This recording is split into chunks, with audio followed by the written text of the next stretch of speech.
Hello and welcome. I am Enigmius, and this is episode 17 of the Ultimate Feed the Beast Reloaded. Today, we're in Bee Bunker Beta. That's right, Bee Bunker Beta. That's where we're going to be housing our base of operations for our off-world bee and tree breeding facilities. You can see here, we're just starting to get set up now. This is, like I say, it's an off-world facility. It's in a Mistcraft age that I created specifically to try and get some small biomes so that we could have some overlapping biomes and not have to go so far if we wanted different environments. Now, I could have done a better job of selecting what those biomes would be. This is a meadow biome over here. This is obviously desert, and then this is plains. Could have probably switched these plains for like ice plains or something, so I'd have the three different temperature ranges: hot, cold, and moderate. Honestly, I don't expect to be getting that deep into bee breeding that it's going to matter, but something to keep in mind if I were to do it again. So you see here I've got a bunch of apiaries and I've got a bunch of trees, and you can see if you look closely we've got different colored leaf blocks on the trees because these trees are already being cross-pollinated by the bees and the trees beside them.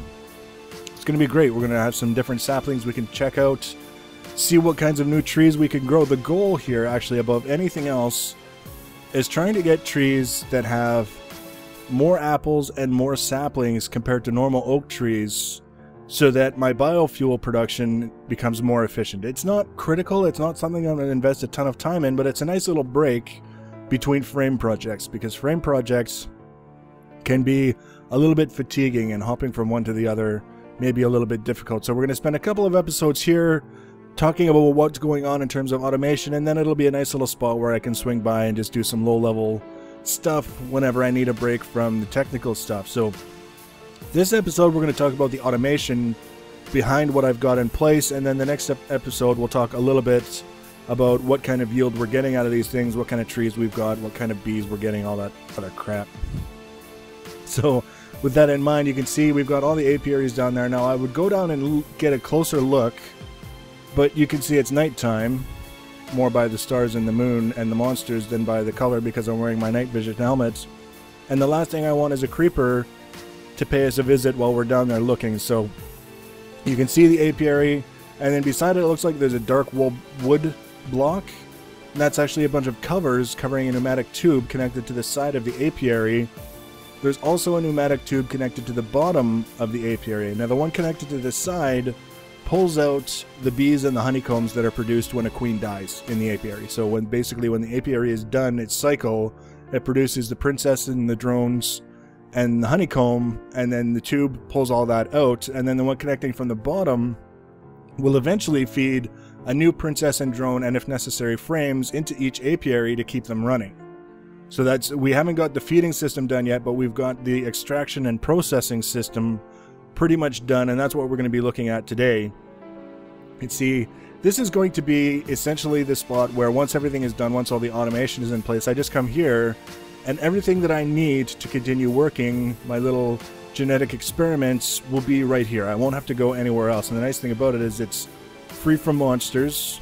It's got all kinds of access to storage and lighting and things of that nature, and it's also, with the benefit of flight, very accessible to everything that's going on down there as well. So I mean, it's a nice little place to sort of hang out. And also, if you haven't seen this is the new railgun that was added to the power tool modular power suits thing just recently, and it's so much fun.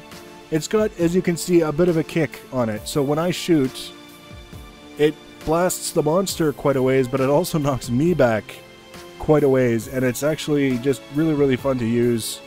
I can already hear the cries of OP, and I don't care because it's fun, and that's all that needs to be. So also, yeah, I can stand up on this ledge and shoot monsters at night. So it's my little vacation spot. So having said that, we're going to head down into the bowels and take a look at this processing system, and I'll see if I can't describe it to you in a way that makes sense, because it's a mess. I'm just going to tell you straight up. It's forestry machines with redstone pneumatic tubes don't make for a pretty picture. You can see here, this is actually my liquid DNA tank. It's a Zycraft multi-tank, the large one. 16,000 buckets maximum capacity. I've got 15 3/4 buckets of liquid DNA so far. This is from the bees. And the nice thing about it, I'll show you the machines. When you breed bees, you always get more than you can reuse. So if you've got, say, one apiary, you make a queen in the apiary with a princess and a drone, 9 times out of 10, you're going to get more than a princess and a drone when the cycle is done. It's one princess and sometimes like 4 drones kind of thing, which means you're always going to have a surplus of bees. And it's nice to have something where instead of just destroying them, you can convert them into something useful. Now, I don't have any immediate plans to do anything with this liquid DNA, but I've got plenty of room to store it, and it's there if I do decide to start dorking around with it. And then this tank here is liquid honey. You can see I've got 5 buckets out of 16,000 maximum capacity. Liquid honey. This will actually be used at some point as a substitute for water in my biofuel production. The biomass, it apparently like doubles or something, or 50% increase for using honey instead of water as your liquid source. We'll see. It's not a huge thing. It was just I read that and said, okay, well, we should probably be storing some liquid honey. But down here is the sorting and processing. You know me, I don't do anything small. It's just not something that I do. We're going to go into this whole mess momentarily, but first, I'll just show you so that it's not distracting. These are the gene pools that convert the bees into the liquid DNA. Bees come in here, it grabs one, holds it here, converts it to liquid DNA, and then the liquid ducts pull it out and into the tank. And the way that the bees get into those is I've got a chest upstairs with a filter feeding into this item tesseract, which comes through here. I could have probably done without the filter, or the relay, but it's there. I'm not going to take it out. And then into the tubes, into the gene pools. And they use Minecraft jewels. So you can see in the back there, the redstone conduits goes in behind those guys. That's what powers them, makes the liquid DNA. So that's that. Now is this, which is kind of difficult to look at. It's very, very busy. It's very, very distracting with all the tubes and different things going on. So we're just going to try and break it down. I mentioned we've got the pneumatic tubes connected to the side of the apiaries under the trees over there that gather all of the honeycomb and the bees that are the result of the cycle with the queen. So here's the tube that's connecting to all of those. And this retriever pulls all of them out and around here into this buffer. So then it gets converted into this Buildcraft wooden pipes. So from the Red Power 2 tubes to the Buildcraft pipe and into this apiarist pipe, which is used for categorizing and directing the output of the apiaries into the different colored output. So you can see here we've got the black is for items. It's set up to receive items, and then you can further refine what you've got in mind here. And then the gray, it looks white here, but it's gray on the apiarist pipe, is for bees. So we've got black going down and bees going up. So that's basically the sorting decision that's being made here. They both go into relays to convert them back into the red power tubes. In this case, we're going to focus on the items for now. We'll talk about the bees momentarily.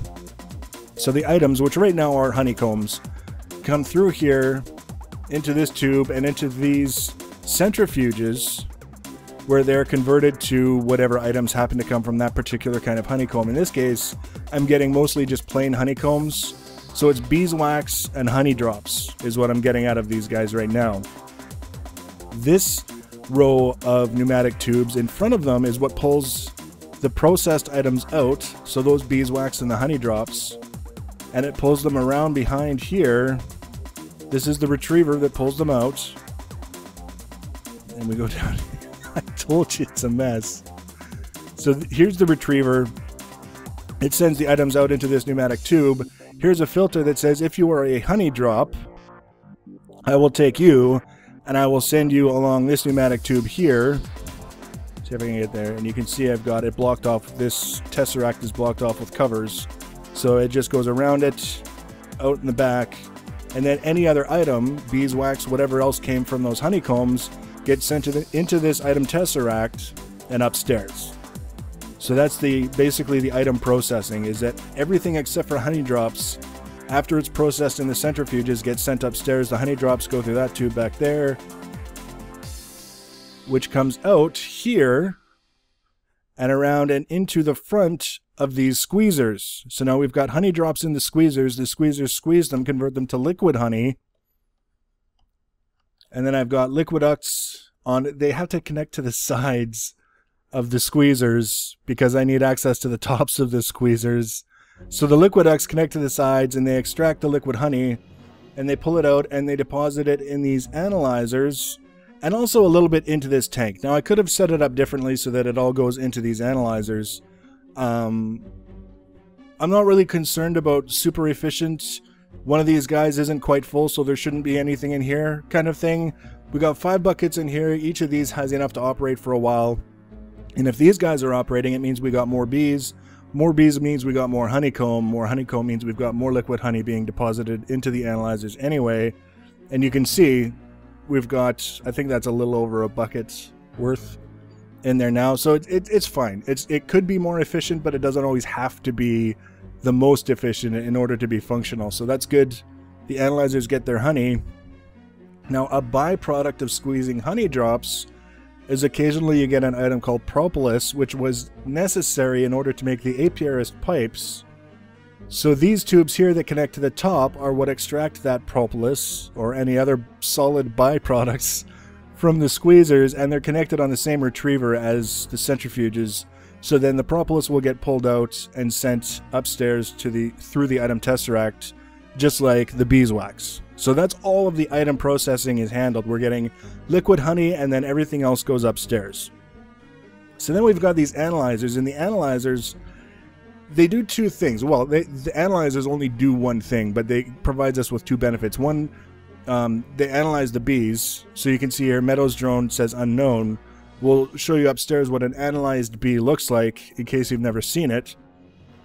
It gives us more information about the bees so that we can make more informed decisions about how we want to pair them with one another to make our queen for the next apiarist cycle, or apiary cycle, I guess it would be. Number 2, when you're squishing bees into DNA, if they're already analyzed, you get twice as much DNA as if they're just in their raw state like this where you don't know anything about them. So those are the 2 benefits. 1, the information itself, and 2, double the bee DNA for the small price of Minecraft jewels that we have in abundance and a little bit of liquid honey. So it's not bad. It's not a bad idea. So I've got 8 of these to accommodate a fairly substantial volume of bees that are coming through. And that's basically the extent of it. So all of this mess, all of this tubing and all of these machines and all of the cables and the stuff and the pipes, and all it's for is to process honeycomb and bees. Honeycomb and bees. What a mess. I was so convinced for a while there that I was going to have to use Buildcraft pipes that I actually set up an assembly table and something like 30 lasers. Actually, yeah, it was 32 lasers because I used up a full stack of diamonds to make it. And then I got it all set up, I got it all hooked up, I started making the components for diamond autarkic gates, and I found out how to make the pipes, the pneumatic tubes work, so I didn't have to. What can you do? At least the assembly table is there for if I need it for something else. And this is just the energy tesseract that is feeding the power to all of these machines down here, because all of them use Minecraft jewels. So if we go upstairs now, and we've got the exact opposite of the mess that was downstairs, and this is exactly what I was wanting, is set up an automated system to take care of all the tedium and the messy bits, and then just leave us with things that are nice and organized and accessible and not have to worry too much about all the behind-the-scenes micromanaging. Up here, for example, is a chest with all the byproducts from processing the honeycomb. So that we shouldn't be seeing too many honey drops in here, if any, ever, but we do get the beeswax and we get the propolis as the byproduct from the squeezers making the liquid honey. All put here nice and tidy, nice and accessible. And then underneath, we get our purebred bees, which are the ones that really are kind of the focus when we're trying to breed a specific species. We want the purebred bees because they're a little bit easier to manage the outcome when we breed them. So I just set up this sort of sorting branch, if you will, very recently. But you can see also under the name of the bee, if you hadn't seen this before, all the extra information that we get about the bee once we've analyzed it. We get how fast it works, how long it lives, the temperature and humidity that it likes, and what kinds of plants or whatever it likes to pollinate, what it likes to have around the apiary that it's in so that it can thrive. So this one, slow worker, doesn't live long, likes normal temperature and humidity, and likes to pollinate flowers. So that's useful information, and also having that on the bee, it doubles the DNA that we get when we squash him. So then underneath, and I set up this sort of wing of the sorting system before I set up this branch here, so you'll see some purebred bees in here, but that's just because these were here before the system. So there's a purebred there. But then you look over here, this is a hybrid. You can see in the blue lettering underneath, common marbled hybrid. These are the ones that can kind of throw a wrench into things when you're trying to breed for specific species, because it makes it harder to kind of predict the outcome. It's much easier for them to go sideways and not produce the outcome that you were looking for. So either we can hang on to these and breed them when we don't care about what the outcome is, or we can send them off to get the liquid DNA. It's one or the other, because you can see here I've got, this is from my last run with the apiaries. 22 apiaries produced this, and these guys up here.